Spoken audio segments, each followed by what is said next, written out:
Әмир Насыйбуллин 10 еллап бу микрорайонда яши. Җәйгә чиратлашып әби бабайга кунакка 9 оныгы кайта. Еш кына бала чага шушы күл тирәсендә уйный иде ди ул. Хәзер алар өчен борчыласы юк.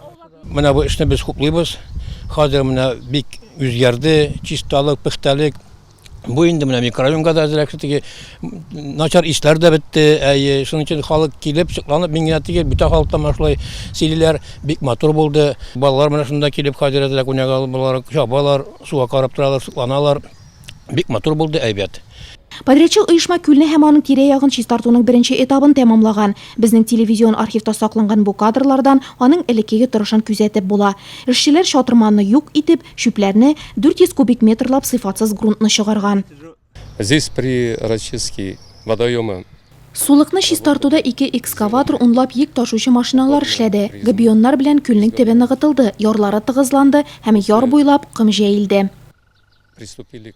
Күл территориясына 890 кубик метрлап эре ташлар кертелгән. Аларның астында геотукыма. Бу җирдән шүп үләннәре һәм башка үсемлекләр үсеп чыкмасын өчен эшләнелгән.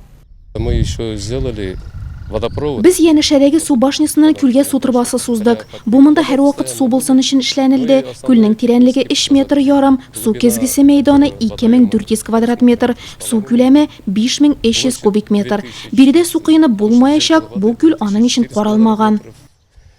Әлеге эшләр Татарстан Республикасы экология һәм табигый ресурслар министрлыгы программасы буенча башкарылган. Нурлат районы башкарма комитеты җитәкчесенең инфраструктур үсеш буенча урынбасары Рөстәм Габдрахманов сүзләренчә, 2021 елда җәмәгать киңлекләрен үстерү республика программасына кереп, биредә парк булдыру, фонтан һәм пирс ясау, яшелләндерү кебек эшләр планлаштырыла. Бу Шашин урамындагы күлне төзекләндерүнең икенче этабы булачак.